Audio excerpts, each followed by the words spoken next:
is people don't talk to customers. They talk to their peers, they talk to potential investors, but they haven't tested their idea with real customers. A Kangaroo Fern production. Welcome to Guerrilla Podcast, Fresh Eyes. The beat that makes you feel good. A weekly podcast that features interviews with social change leaders or individuals that aims to bring audiences good stories to motivate their own social impact efforts. Now, here's your host. Hello, Humanista. This is Miko Santos from the Side Strip, and please welcome to another episode of Guerrilla Podcast, Fresh Eyes, a member of Guerrilla Podcast Network. Australia was rated 14 as the best place to be a woman social entrepreneur by Thomson Reuters Foundation. For this episode, we're talking about social enterprise. I've been chasing her since last year to be my guest to my podcast. Her busy schedule was not easy time to get her. So please welcome Moira Were, the founder of CHOOKS. Welcome to the podcast. Thanks, Miko. Appreciate your patience and persistence. Yeah, love to have you on my podcast. So what is CHOOKS? Yeah, so what is CHOOKS? CHOOKS is basically an online Facebook group, which does have a few other people who aren't in the Facebook group, but essentially that's what it is, designed to close the gender investment gap. So it was originally designed for women, female founders in both startups and social enterprises. So the main goal was to bring entrepreneurs together who had a common interest in closing the gender investment. When did it started? So it started, will be 3 years old in May this year, so in another month. It's April now in 2020, and it started because I had a couple of ideas about the issues that female founders were facing. I was talking with a couple of young women, not together, separately, who had come to me for mentoring and advice. One was in a developer in a startup business, and the other one was in a social enterprise and a not-for-profit business. And they were both having difficulties around raising investment and being taken seriously. And they were both, and continue to be, quite extraordinary women. And once I started talking to them, it became clear to me that their gender was playing a part in what was going on for them and the barriers. So I set up a Facebook group just to invite my friends to put in any articles or anything of interest that they were noticing, and just kept it as a closed group. And when we got to about 100 people, I thought, oh, it sounds like there's more than me who's interested in this. It's still a closed group, but you can join if you request and answer a few questions. But we're now nearly 3,000 people. So it started just for Facebook? Just with the online. And so we invite... in my background, I'm originally a social worker, a community development person. So I worked on the principle that you had to invite your friend to come. So, and that you would answer a few questions like, how did you find out about the group? What will you be willing to give and to get? And how would you like to contribute to closing the gender investment gap? Just a little bit curious, Moira. Why CHOOKS is the name? Great question. So, well, I'm not a chick. So, there's that colloquial term about, girls and women being chicks and chicky babe and all that kind of loose language to diminish women and make them small and like little chickens and not be, strong people. And but I'm definitely not a chick. I'm 61 now, and so I'm more of a chook. Someone who's a bit older. So in Australian slang, chooks are usually, a bit more senior in the pecking order. And often that's been a term to be a bit negative and also don't take people seriously. So I'm trying to reclaim and the fun of it. It's so important to have a bit of fun. Everything's so serious. And a couple of years ago, I did Seth Godin's Alt MBA. And one of the things that he always says is, choose a name that's memorable. And I'd already chosen CHOOKS. So I thought that was a really great endorsement, the idea that something's a bit memorable and people do get curious, so they ask. So it's like an invitation into a conversation. Someone want to be part of the CHOOKS? How it's worked? So they look for it on Facebook. So ChookSA is it for South Australia. And then you'll answer a few questions. And as long as you're not looking for real chickens and you're interested in the topic of the gender investment gap, I'll let you in the door, let you into the community. So it's not that hard. We very rarely don't accept people. The few people I haven't accepted is because they've been looking for chickens or wanting to buy roosters or things like that. So our name is a bit confusing just to the general public, but mostly people come in because a friend's recommended them, and that's our preferred way of doing it, because it is then helping build community and also build the culture around being supportive. So one of the things we say is that we don't wear rose-coloured glasses. We understand that there are issues to be dealt with, but at the same time we want to build everyone up and not take people down. So we have a really strong culture about supporting each other, being positive, being curious. It's okay to ask questions, but do it in a way that is supportive and opening up the conversation rather than closing something down. Since this inception, how many do you do? Can you tell us some good story? Since I can tell you lots of great stories. So one of the things that continually surprises me, and it's such a joy, is that people find one another. They discover that there's common interests, and so people have found customers, they've found jobs, they have found collaborators for their businesses, they've found people who can be part of a whole logistics chain. So just in the last few months, there's been quite a conversation around housing and older women, and women, the gender investment gap there is once you're in Australia over as a result of the Royal Commission that we've just had into the banks, for example, once you get to 55, you're not eligible for getting bank loans very easily. And for many women, that's quite a problem, because they perhaps have been running a family, working part-time or even working full-time with a family, and maybe their personal circumstances have changed, they've been divorced or whatever, and so they're now in positions at that age where they can't get the capital that they need to do their work. So that came up as an issue. Lots of people started talking about it, giving their own personal stories, as well as having an interest in the topic.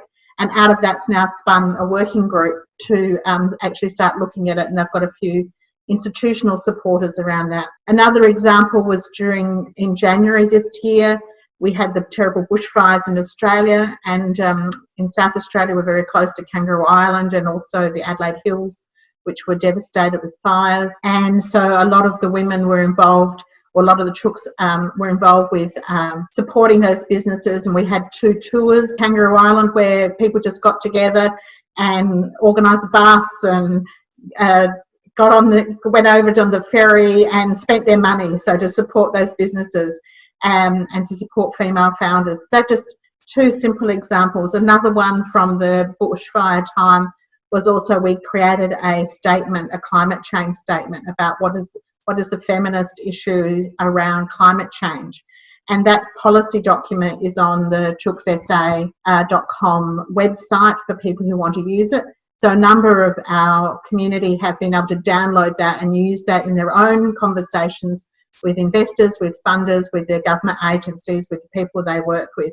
So there's just 3 quick examples. That's just from the first few months of this year, and that happens all the time. The one you tell us, is this part of CHOOK Female Founders Service? Yes, so CHOOKS, because it's a Facebook group, it really is trying to be self-organising. And so while I curate and support the group, what we try and do is get people to organise themselves. So, for example, with COVID-19, there are a couple of people, one person's a chemist, another one's working in health and beauty, and together they have organised some importing of hand sanitizer, because they have contacts in China and also in Korea. And so they're just getting a big order together for everyone around who wants to do that. So we've got members, for example, who work in the health industry, who are in health and beauty, in disability, in aged care. So they've been able to get together to create So I don't organise that. We just create the conditions by which those initiatives can be taken. Oh, right. That's fantastic. That's a good collaborator. So doesn't understand what is social enterprise. So it's Yeah, so social enterprise doesn't necessarily mean not for profit. It certainly means not for loss. But a social enterprise is any enterprise which is trying to make sure that it gets the social or environmental purpose as well from the business. And so the social enterprises can take all sorts of forms. Many of us are familiar with social enterprises like the St. Vincent de Paul and the Goodwill Opportunity Shop. They've been existing for many, many years.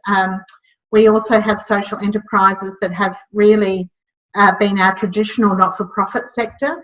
So businesses like Meals on Wheels, for example, I would say falls into that category. And then we've got social enterprises where it's been a commercial business that now has been pivoted to actually have a social outcome. So Sarah Gunn's business, Go Events, would be an example of this. So she had a very successful event management business, and she pivoted a few years ago now to create opportunities for people who are homeless or at risk of homeless to be her staff, the labour hire team. And now, of course, the event management business is really well and truly on the ropes because of COVID-19.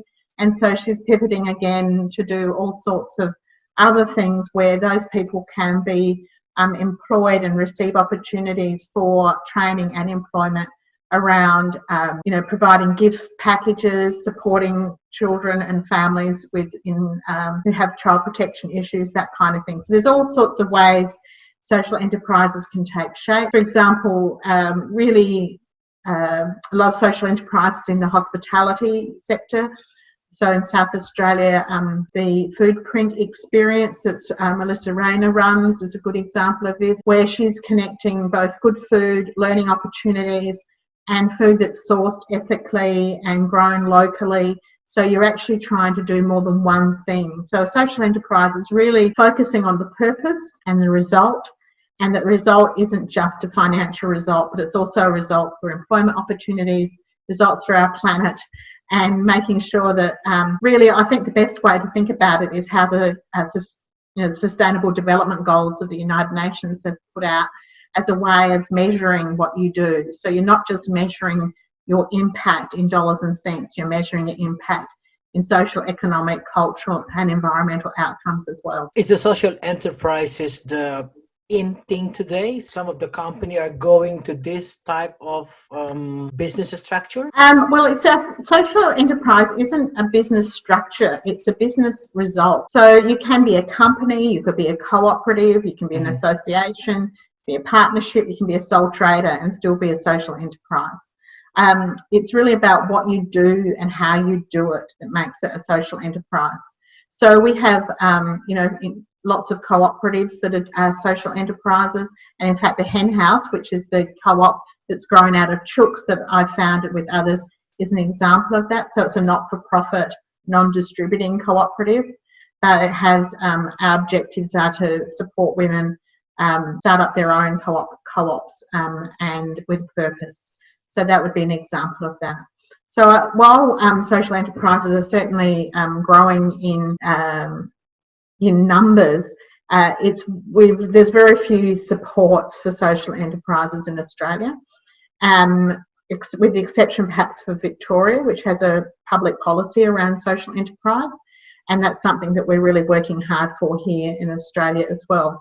But in other parts of the world, Scotland's a good example of this, and Canada, social enterprises are very much a go-to and flavour of the month. They certainly, we hope we can get to that stage here in Australia as well. But then when I think about developing countries and many of our neighbours in Asia and the Pacific, the concept of a social enterprise really makes no sense because people are actually doing good for their own communities every day. So I hope one day we come to the point where we don't have any social enterprises, but all businesses are businesses for purpose. And that's when we know that we're really pivoting for the kind of world we want to be, because that way everyone benefits, the environment benefits and cultures benefit. It's not just about the purse for the one individual or as group of shareholders. So you're talking about the hen house cooperative. What is the difference between the hen house co-op between the two? So I think about this like a football team. So, you know, when you have fans in a footy club, so that's kind of like CHOOKS. And then you have the members of the football club. That's really what the hen house co-op is about. So the members are the ones who take it to the next level. They don't just turn up to every game, but they are there doing the work behind the scenes. They're actually dealing with the structural systems change that we want to make happen in the world. So CHOOKS is also a bit of a distribution network, I'll get those words out, where people can share knowledge and pass it around. And so given that it's much more self-organised, it's a very collaborative space, while the hen house is a very specific programmatic approach to systems change. And we have 3 programs. So when you join the co-op as a co-op member, you're part of what we call Give a Cluck. And that's when you're making a contribution by saying one thing you're going to do a year to help close the gender investment gap. The second program is called the Incubator, and that is an ideation incubator to help people get their ideas into some kind of minimal viable product. And the women that come into that are women for whatever reasons perhaps might not be able to do that because they're in the regions, or perhaps domestic violence, or in between jobs, or for whatever reason perhaps haven't had those opportunities. And then the third program is called Hatched, which we haven't quite started yet. It's because the hen house isn't even a year old yet. It's only about 8 months old, so we're just beginning there.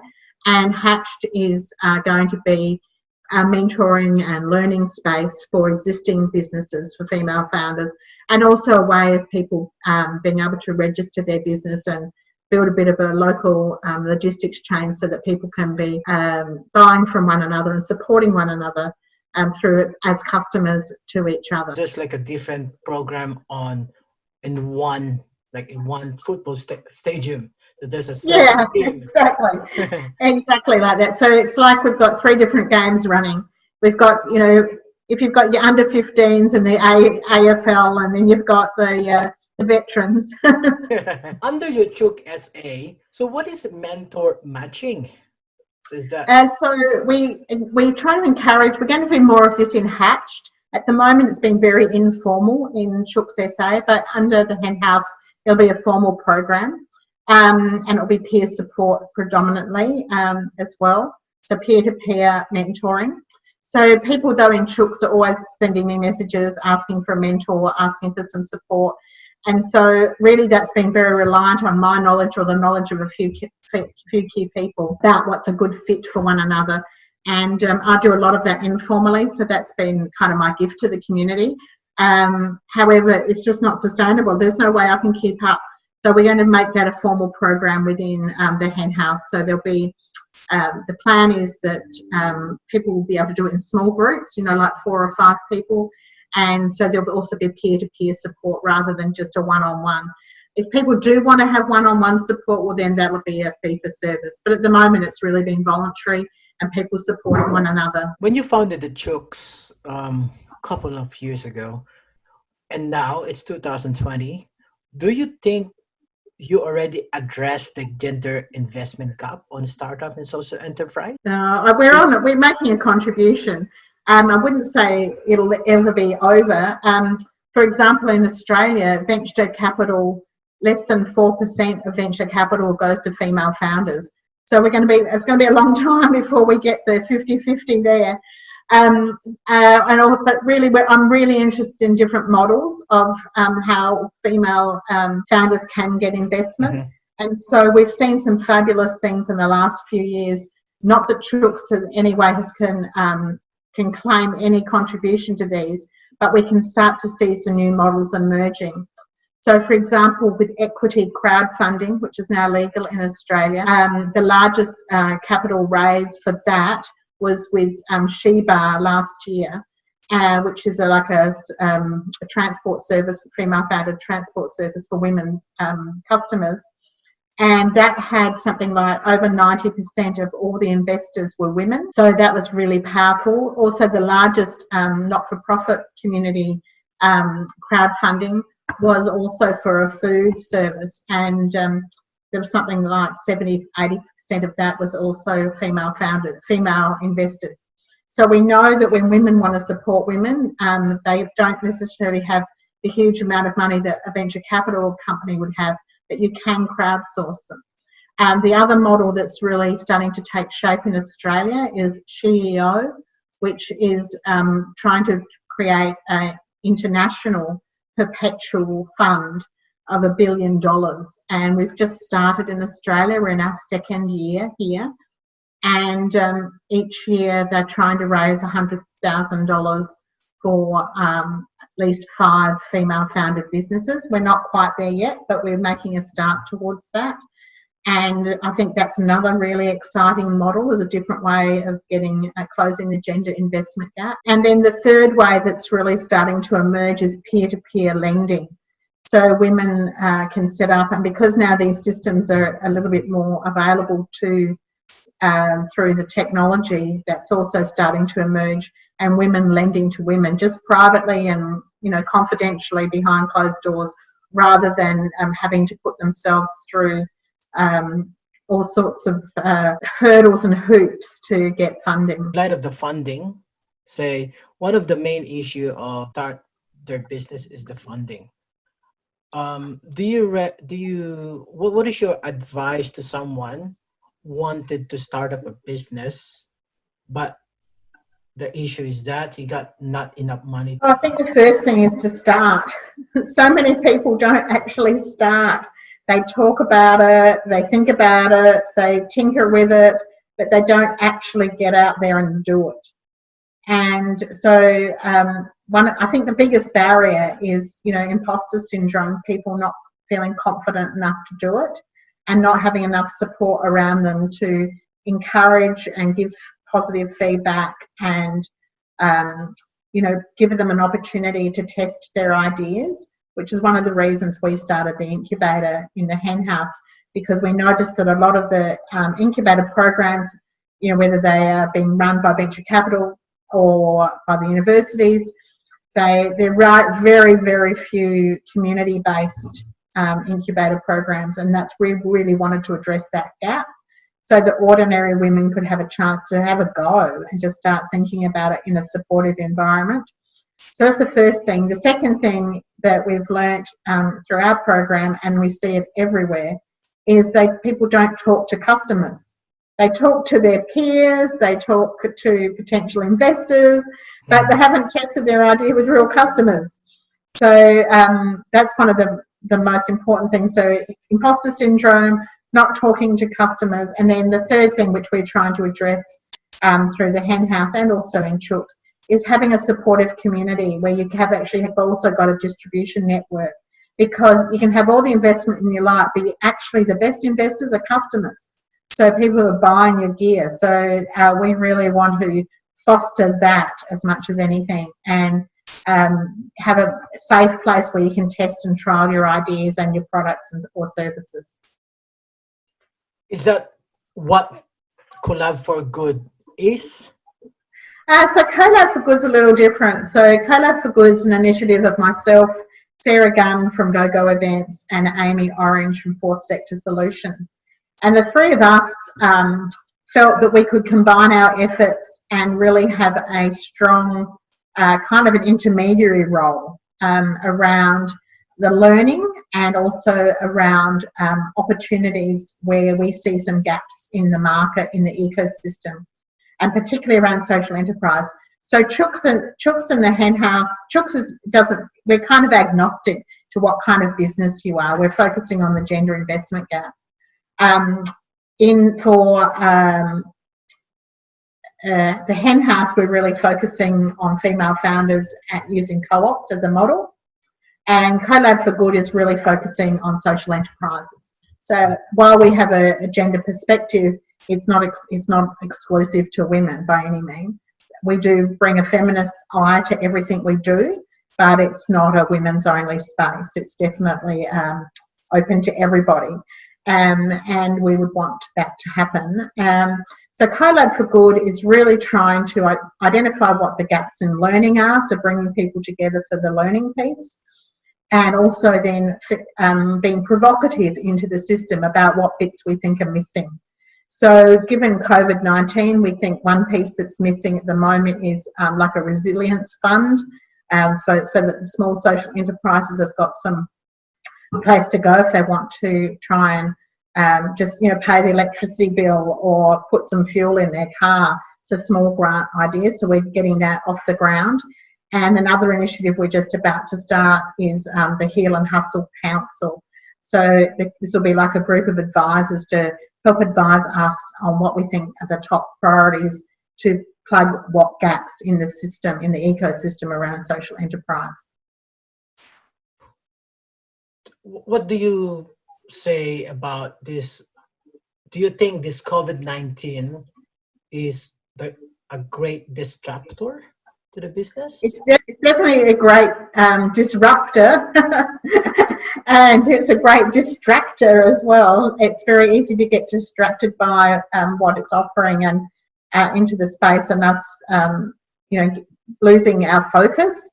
But as a disruptor, because it's such a universal experience for everyone to be at home and also to be impacted both in lifestyle and finance and family life, all of those things, it's really, it's a big challenge, but it's also an incredible opportunity. And my position on it, as tragic as all the deaths are around the world, I think we're doing a brilliant job in South Australia, and it's an opportunity for us to not go back to business as usual, because we really need to take stock about what is important to us. So the virus and people being home and having time to reflect on what really matters to them and to give the planet a bit of a break, I think it's a great gift to all of us, and I hope that we can make the very most of it so that we can have a better place for us all to live and the next generations to appreciate and grow up in. So what do you think, how the business today, how are they adapting on this different situation? So businesses are adapting. The ones that I know about, mostly they're doing brilliantly. So cafes are now turning into takeaway services. Event businesses are distributing their events in, like, people are actually dropping off things to everyone's individual, like a party pack to individuals' homes, so they can get together online and have their own events, via Zoom and teleconferencing. There's all of those ideas. There's also the value of having online support is pretty impressive, and that really helps. The technology is certainly making a difference. There are some things that can't be delivered online, like you can't have your face-to-face community building things. I'm in a choir and we've been having rehearsals online and all that kind of stuff. So I think mostly people are working out ways to adapt, and all of those businesses that said, we could never do these jobs from home, are now discovering just exactly how they can do them. One of the biggest challenges for women and anyone with a family, but often this burden falls to the care of children and older people to women. And so for them it's been quite challenging, I think, because they are still doing their jobs, but they might have children on home at school holidays, or have, maybe their childcare centre's been closed down. They also might have family responsibilities with older relatives and people with disabilities. So I think the impact and the share of responsibility and the labour has really fallen to women more than to men, and that will also pick up, I think, after this time of isolation is over. We will begin to see some consequences for that. We know that the domestic violence rate is rising to about 40% more than it usually is. So that's quite a big impact for many women who aren't safe at home, and that's very, very worrying. So while there's pivoting that's going on, that women are also being impacted in other ways as well. So you have to adjust and adapt on this current situation. So yeah, what do you see on the future, in 5 years' time, what do you see on Chook? Because you found that a long time ago. In 5 years' time, or more than in the future, what do you see on this So my, program? my vision, yeah, thank you, great question. My vision would be that CHOOKS would have 50-50 men and women, because everyone wants to help close the gender investment gap. That would be great. And that there's a lot more collaboration and respect for female founders, and that gender investment gap has started to close, or by some miracle closed. That would be amazing. For the hen house, I'm really hoping what will have happened is that our model will have been really well accepted and started to be replicated around the world and around Australia at least. So I'm hopeful for those things. And I think that for female founders, this is our time, because we are really creative, innovative entrepreneurs. So I'm expecting that as a consequence of COVID-19, there'll be more and more women willing to be brave enough and have the support of the community, and also be supported by our public policy for women and female founders to be leading innovations and helping contribute to the Sustainable Development Goals being closed, and making that difference. So I'm hoping that they'll be the things that will happen in 5 years' time. Great. Any shout out, any parting words to our listener and audience, because of this situation right now, COVID-19, and we don't know what's happening. A lot of people are losing their job as well. So some business are doing a different, just adopting it. So can you get us some message to our listener and audience about this? My main message is, while you're in this situation and everything's flipped on its head, make the most of it. If you need time to reflect and rest through it, do that. If it's an opportunity for your creativity to start flowing and start thinking of new ideas, do that.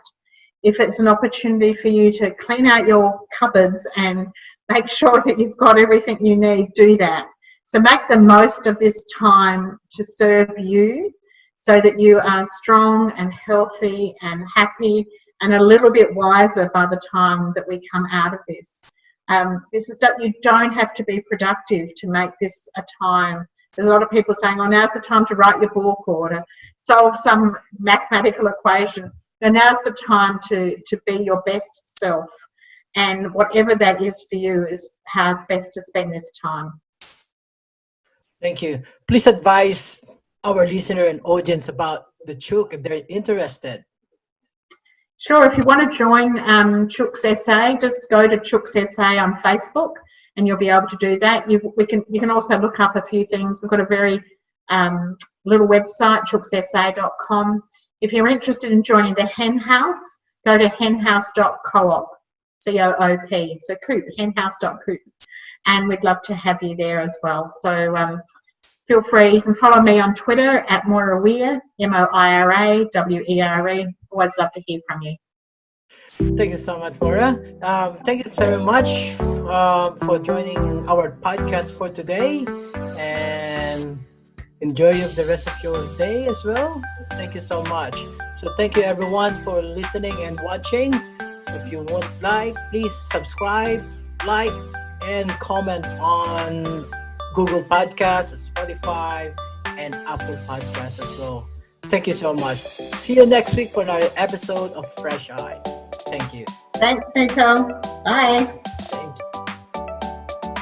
If you enjoyed this episode, be sure to subscribe so you're notified when a new episode is posted in Apple Podcast, Google Podcast, Spotify, Stitcher, or via RSS.